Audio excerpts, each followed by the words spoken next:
नमस्कार, मैं आरबी सिंह यादव और आप देख रहे हैं मेरा YouTube channel RB Singh Yadav editor.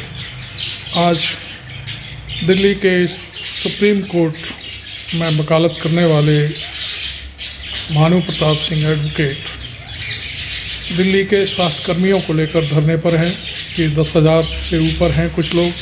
इनकी मदद के लिए किसान घाट पर धरना हो रहा है और इसे वो संबोधित कर रहे हैं, उनकी लड़ाई लड़ रहे हैं और ईवीएम का विरोध भी जमकर कर रहे हैं।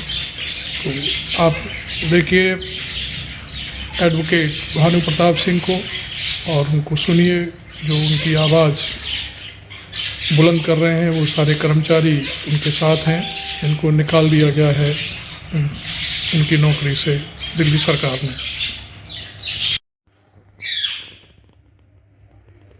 मोदी कहता ना कि ये गारंटी है, तो मैं कहता हूं कि हमारी गारंटी है। जिस दिन वो लड़ाई आप सब हम मिलकर जीत गए, उस दिन आप सबको अपना हक मिलेगा। और वो लड़ाई क्या है? जो से बोलो लड़ाई क्या है, और जो से बोलो इन प्रेस वालों को सुनाई नहीं दी। तो ईवीएम हटाओ, ईवीएम हटाओ, ईवीएम हटाओ। आप तो फोर्स के साथ ही रहे हो। आप तो वो डिब्बे ले जाने में भी आपने बहुत समय भागीदारी निभाई होगी। देखो हाथ उठाओ, कौन कौन है? ले सारे के सारे। अब भैया मैं आप क्या बताऊं, मैं तो देख लो जिसे ढोते हो, जिस बक्से को ईवीएम को ढोते हो उसी में बेईमानी होती है। भैया देख लो प्रेस वालों, ये सारे के सारे वो लोग हैं जिन्होंने ईवीएम का अच्छी तरह से धोया है। धोया तो इन्हीं को धोया, इन्हीं को धोया। हमारी एक बहन कह रही है कि इन सबने ईवीएम को धोया, तो सरकार ने ईवीएम के माध्यम इन सबको धोया। 2024 का चुनाव ईवीएम से नहीं होगा। जोर से बोलो सारे के सारे, नहीं होगा। चुनाव कैसे होगा 2024? बैलेट पेपर से। जोर से बोलो, चुनाव कैसे होगा? उसके बाद क्या होता है? नहीं, तारीख पे तारीख तो मिलती है, वो तो सन्नी देओल ने बता दी, लेकिन सर नहीं, उसके बाद होता क्या? हम लोग 3-4 दिन पहले आए थे, कुछ साथियों से बात हुई थी, कम संख्या में लोग थे, तो हमने उनके सामने सारी बातें सुनने के बाद कुछ बातें रखी, और उनमें मुख्य बात ये थी कि देखिए लड़ाई उसकी लड़ी जाएगी जो इस लड़ाई में, अपनी लड़ाई में यहां पर उपस्थित होगा।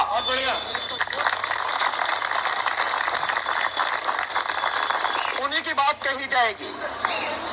ऐसा नहीं होगा कि लड़ाई तो आप लड़ो और मलाई खाने के लिए बाकी सारे भी आ जाएं। तो अगर किसी को मलाई खानी होगी तो इस लड़ाई में यहां साथ आना होगा, जैसे हमारे हेल्थ डिपार्टमेंट के साथी रहे थे। आप जितने भी साथी हैं, आपके पास जो भी कैमरा है, अगर फेसबुक लाइव कर सकते हैं, रिकॉर्ड कर सकते हैं, कर लीजिए, ताकि आपके जो तमाम साथी हैं, जो 10,792 साथी हैं, 10,792 साथियों को ही पक्की नौकरी मिलेगी और वो सारे बेनिफिट आपको मिलेंगे जिसके आप हकदार हैं। वो किसी का कोई मेहरबानी नहीं है, हक है आपका, लेकिन मिलेगी तभी जब 10,792 यहां होंगे।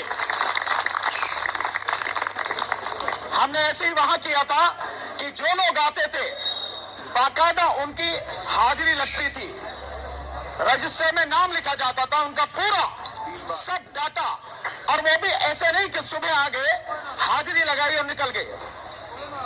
शाम तक 5 बजे तक गणना चलता था, तो शाम तक वो सारे साथी होते थे, तभी उन साथियों की लड़ाई इतनी मजबूत हुई और जो वो सोच नहीं सकते थे उससे ज्यादा उनको मिला। मैं आपको क्यों कह रहा हूं उससे ज्यादा मिला? वो तो पक्की नौकरी की बात कर रहे थे बस, कि भाई हमें नौकरी पक्की मिल जाए और साथ में उसके साथ जो बेनिफिट होते हैं वो मिल जाए, जैसे मेडिकल फैसिलिटी है, जैसे डीए वगैरह मिलता है, जैसे पीपीएफ वगैरह जो आपका कटता है, ईपीएफ जो होता है वो मिल जाए। लेकिन पता है उनको, सरकार ने कहने से, हमने जब उनको बताया तो क्या मिला? जितने 20 साल से 15 साल से वो नौकरी कर रहे थे, उस समय का जो पीपीएफ था वो भी उनको मिलेगा, जो हर किसी का 5 लाख से ज्यादा था। ये उनकी शर्त में नहीं था, पूछो ये खड़े। नहीं था। और ये सरकार ने कोई एहसान नहीं किया उन्हें देकर, सरकार ने बेईमानी की जो जब से लेकर अब तक नहीं दिया। और धन्यवाद सरकार को कि उसे अपनी बेईमानी का एहसास हुआ और हमारे मजदूर साथियों को उनका हक उस दिन से मिला जिस दिन से वो नौकरी कर रहे थे। ऐसे ही आपको भी मिलेगा। अभी तक आपको कुछ नहीं मिला है, सिवाय ये जो आपको 20-22 हजार या जो भी रुपए मिलते हैं, इसके अलावा कुछ नहीं मिला। आपको ईपीएफ का पैसा नहीं मिला, कोई मेडिकल फैसिलिटी नहीं है, छुट्टी नहीं है हफ्ते में, है ना? है नहीं है यार? तुम फोर्स के आदमी और यार नहीं कह रहे, ढंग से इसे लड़ते तो तभी मिल जाता। कहीं ना कहीं आपकी उसमें दिक्कत रही है, पर कोई बात नहीं, बीती ताही बिसार दे आगे की सुध ले, तो जो पीछे हो गया कोई बात नहीं। जिस दिन हमें पता लग गया अब से हम पीछे का भी अपना हक लेंगे, क्योंकि नौकरी तो करी है, कोई किसी की वो थोड़ी बेगारी करी है, वो भी लेंगे सारा। लेकिन शर्त ये है, एक एक साथी यहां पर होगा। कोई कहेगा मुझे काम है, तो क्या हम बिल्कुल बेकार बैठे हैं क्या? हमें तो इतना काम है, हम आपको बता नहीं सकते। मेरा फोन ले लो आप, आप रखो अपने पास में, आपको पता लग जाएगी कि कितने फोन आते हैं, सुनने पड़ते हैं, जवाब देना पड़ता है, कितना काम है। और पूरे देश में आंदोलन है। मैं यहां से परसों निकल रहा हूं और परसों के बाद से 18 तारीख तक पूरा प्रोग्राम पैक है। मतलब कोई चाहे भी कि मैं उसको एक दिन का समय दे दूं, वो भी शायद नहीं मिल पाएगा। बीच में 1-2 तारीख के आसपास 2 दिन का है बस, बाकी पूरा पैक है। मेरा ही नहीं, महमूद भाई का, हम सारा सबका, पूरे देश में मीटिंग है। लेकिन बावजूद उसके आप भी तो हमारे भाई हैं, आप भी तो हमारी बहनें हैं, आपका भी तो हक लूटा जा रहा है। यही तो लड़ाई लड़ रहे हैं कि इस देश में जिसका जो हक है उसे उसका हक मिलना चाहिए। ये जिम्मेदारी है सरकार की, क्योंकि सरकार क्या है, आपकी बनाई हुई है। देश के संविधान की जो बात महमूद भाई ने कही है, वो यूं ही नहीं करे कि मालिक आप हैं, आप ही मालिक हैं। देश का संविधान पढ़ा तो पहली लाइन क्या है संविधान की? We the people of India, हम भारत के लोग। कौन है? आप सारे के सारे हो ना, हम सब हैं भारत के लोग। तो मालिक कौन है? हम मालिक हैं। लेकिन दिक्कत यह है कि जो हमारे नौकर हैं, हम उनको मालिक समझ बैठे हैं और उनके सामने झुकते हैं, जबकि झुकना होना चाहिए। पब्लिक सर्वेंट शब्द सुना है? क्या है पब्लिक सर्वेंट? आप भी इसी में रहे तो आप भी वही है ना। अगर नौकरी करेंगे तो आप भी वही है। सो पब्लिक सर्वेंट हर किसी के लिए है, चाहे मंत्री हो, मुख्यमंत्री हो, प्रधानमंत्री हो, कोई भी हो, जितने भी अधिकारी हैं, they all are public servant. Public माने जनता, सर्वेंट माने नौकर, जनता के नौकर। सीधी सीधी बात है। तो जनता मालिक है, इसीलिए महमूद भाई ने आपको बहुत विस्तार से बताया। और जो संविधान की बात की, बाबा साहब डॉक्टर अंबेडकर के बनाए संविधान की, आप लोग पढ़ते नहीं है। थोड़ा सा पढ़ो, अनुच्छेद 1 से लेके और 51 तक, बस सिर्फ अनुच्छेद 1 से लेके 51 तक। जिस दिन आपने ये पढ़ लिया, आप समझ लो कि आपने संविधान पूरा पढ़ लिया। उसमें आपके हक हैं, उसमें आपके अधिकार हैं, जिन्हें मौलिक अधिकार बोलते हैं, जो अनुच्छेद 13 से लेके अनुच्छेद 35 तक है। और उसके बाद में सरकार की क्या जिम्मेदारी है, सरकार को क्या काम करना है, किस तरह की सरकार होनी चाहिए, उसमें बाकायदा लिखा है। तो अनुच्छेद 36 से लेके अनुच्छेद 51 तक सब सरकार को आपके लिए क्या करना है, अपने लिए नहीं, लेकिन वो अपने लिए सारा करते हैं, आपके लिए नहीं करते।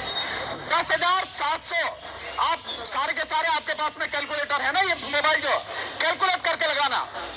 अगर आप सारे लोगों को 10,792 लोगों को सरकार अगर 40,000 रुपए सैलरी देती है, तो मात्र 525 करोड़ रुपए एक साल में आप पे खर्च होता है। मात्र 525 करोड़। सरकार की इनकम कितनी है दिल्ली में? सरकार की इनकम 60,000 करोड़ से ज्यादा की है। 60,000 करोड़ से ज्यादा की। कैसी इनकम? जो टैक्स आता है उससे इनकम है सरकार की, और ये दिन प्रतिदिन बढ़ रही है, लगातार बढ़ रही है। तो आपको नौकरी देने के लिए अगर इस 11,000 परिवार, इतने पैसे से 11,000 परिवार, उनका जीवन अच्छा हो जाता है, तो क्या सरकार अच्छा काम करेगी, बुरा काम करेगी? अच्छा काम करेगी। यही तो जिम्मेदारी, इसी के लिए तो बने हैं। जब जब मार्शल की भर्ती की बात कही थी तो यही कहा गया था ना कि महिलाओं की सुरक्षा के लिए ये भर्ती की जा रही है। तो क्या महिलाओं की सुरक्षा की जरूरत नहीं है? मैं समझता हूं अब तो और भी ज्यादा जरूरत है, और ज्यादा जरूरत है, जिस तरह से माहौल बिगड़ रहा है। सो जिस समय ज्यादा जरूरत है उस समय सरकार एक झटके में आपको निकाल के बाहर कर देती है। ये अन्याय हम किसी हालत में बर्दाश्त करेंगे नहीं।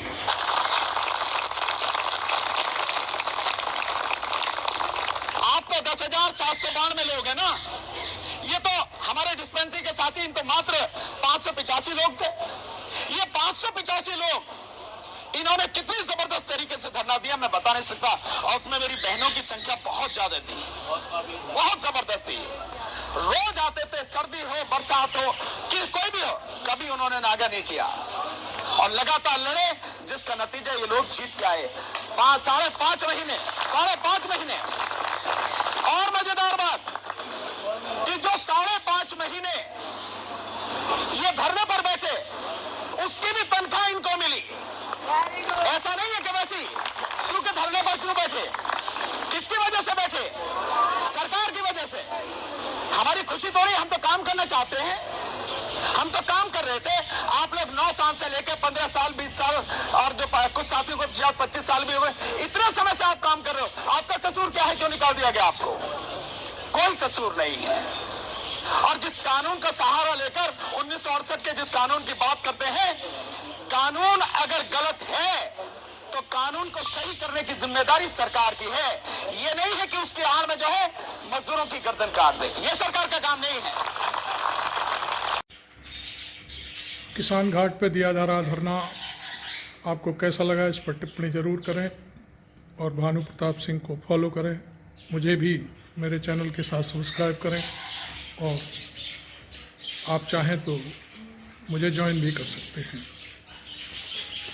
मैं आरबी सिंह यादव ये वीडियो यहीं समाप्त करता हूँ।